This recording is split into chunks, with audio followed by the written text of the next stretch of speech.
दोस्तों, जय जवान जय किसान का नारा देने वाले भारत के दूसरे प्रधानमंत्री माननीय श्री लाल बहादुर शास्त्री जी की अनसुनी कहानियां एवं रोचक किस्से पार्ट 2 सुनाने जा रहा हूं।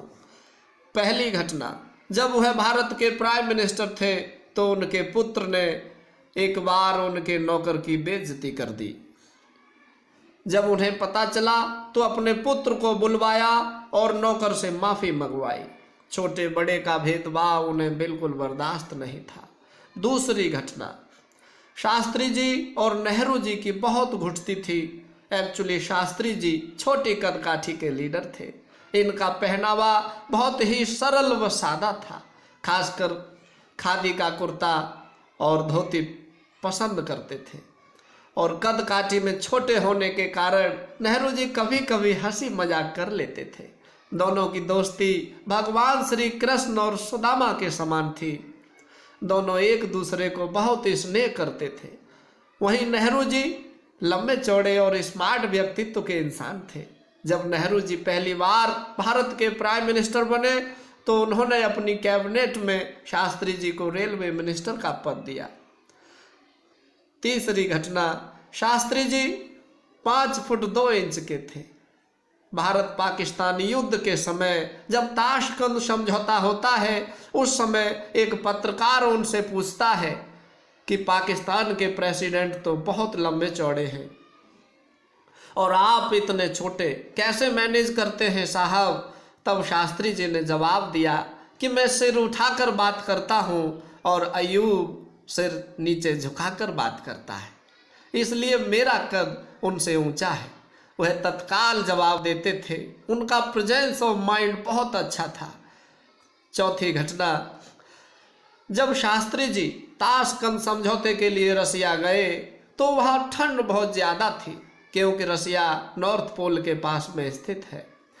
तो रसिया के प्रेसिडेंट को चिंता होने लगी कि शास्त्री जी की ड्रेस तो नॉर्मल है, खादी का धोती कुर्ता और सदरी, इस कड़ाके की सर्दी को कैसे सहन कर पाएंगे।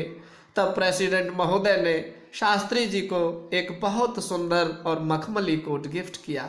सोचा कि शाम को होने वाली पार्टी में शास्त्री जी इस कोट को पहनकर आएंगे और शाम को जब पार्टी शुरू हुई तो शास्त्री जी धोती कुर्ता ही पहनकर आए। तब प्रेसिडेंट महोदय ने झिझकते हुए पूछा कि शास्त्री जी, क्या वह कोट आपको अच्छा नहीं लगा। शास्त्री जी ने जवाब दिया, नहीं नहीं, ऐसी कोई बात नहीं है, मुझे वो कोट बहुत अच्छा लगा, लेकिन हमारी टीम का एक सदस्य गर्म कपड़े लाना भूल गया तो मैंने वह कोट उन्हें कुछ दिन के लिए दे दिया है। शास्त्री जी के शिष्टाचार से सारे लोग बहुत इम्प्रेस हुए। ऐसे थे हमारे शास्त्री जी, प्राइम मिनिस्टर होते हुए भी वह आम आदमी बनकर रहे। राजपाट वाली सुख सुविधाओं से हमेशा दूरी बनाकर रखी। जहाँ तक कि उनके पास कोई बैंक बैलेंस नहीं था और न ही उनके पास अपना कोई निजी घर था।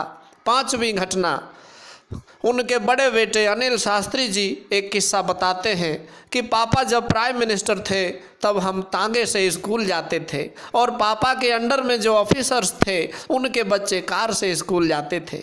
तब एक दिन पापा से मैंने कहा कि हम तांगे से स्कूल जाते हैं और जो आपके ऑफिसर्स हैं उनके बच्चे कार से जाते हैं।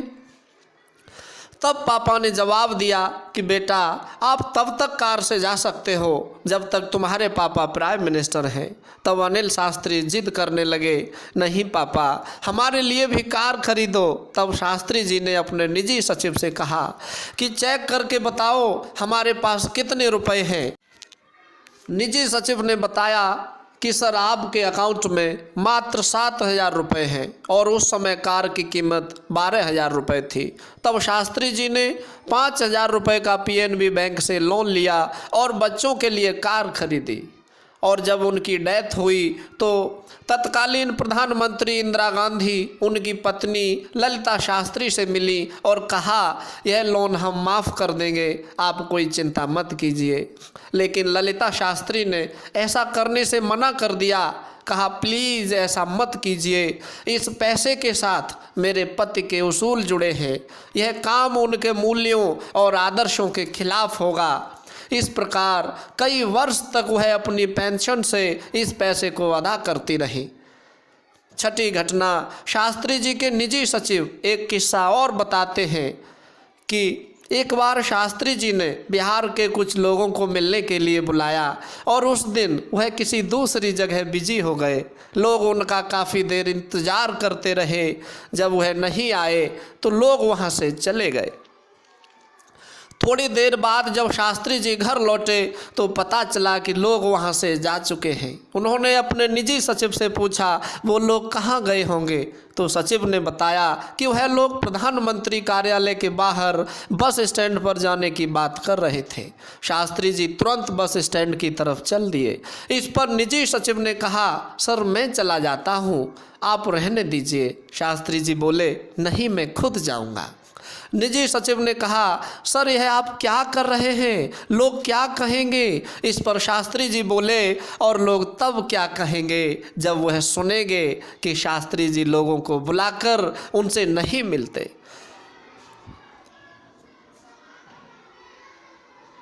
एक बार जब शास्त्री जी रेल मंत्री थे तब उन्हें बनारस के पास सेवापुरी जाना पड़ा। छोटे कद का होने के कारण शास्त्री जी को गाड़ी से प्लेटफार्म पर उतरने में काफ़ी समस्या हुई। यह देखकर वहाँ खड़ी कुछ औरतें हंसने लगीं कि अब महसूस हो रहा होगा कि महिलाओं को प्लेटफार्म पर उतरते समय कितनी परेशानी होती है। प्लेटफार्म पर पहुँचते ही शास्त्री जी ने स्टेशन मास्टर को बुलाया और उनसे कहा कि क्या वे एक फावड़े का इंतजाम कर सकते हैं। आदेश का तुरंत पालन हुआ।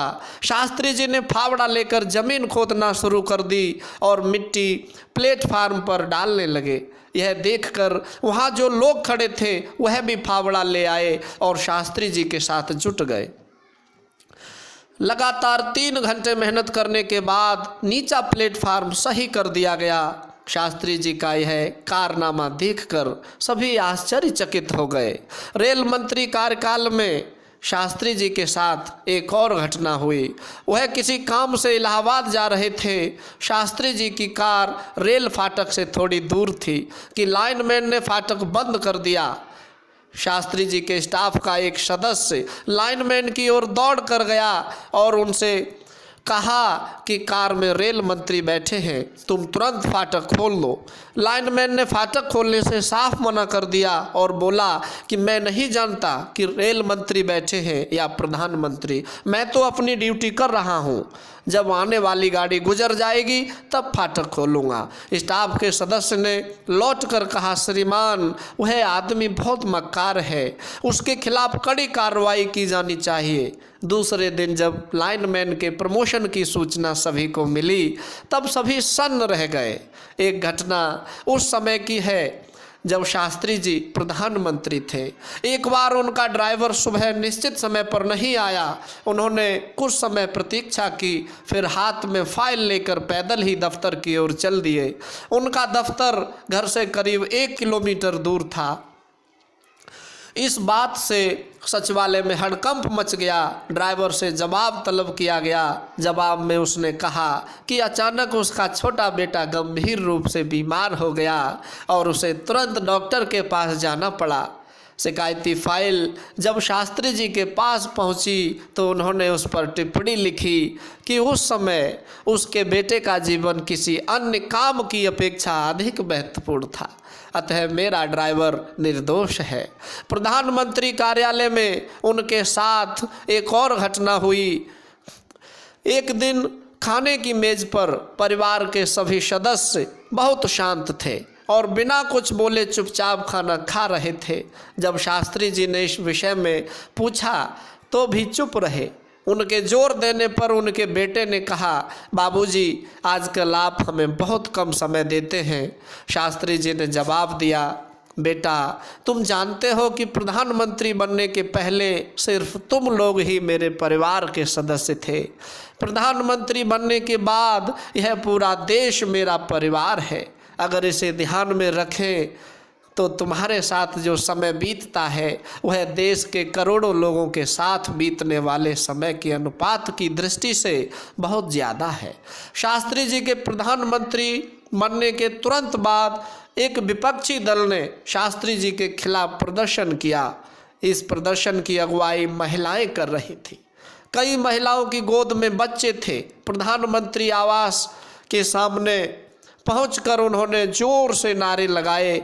भीषण गर्मी के कारण प्रदर्शन करने वाले पसीने से लथपथ हो रहे थे।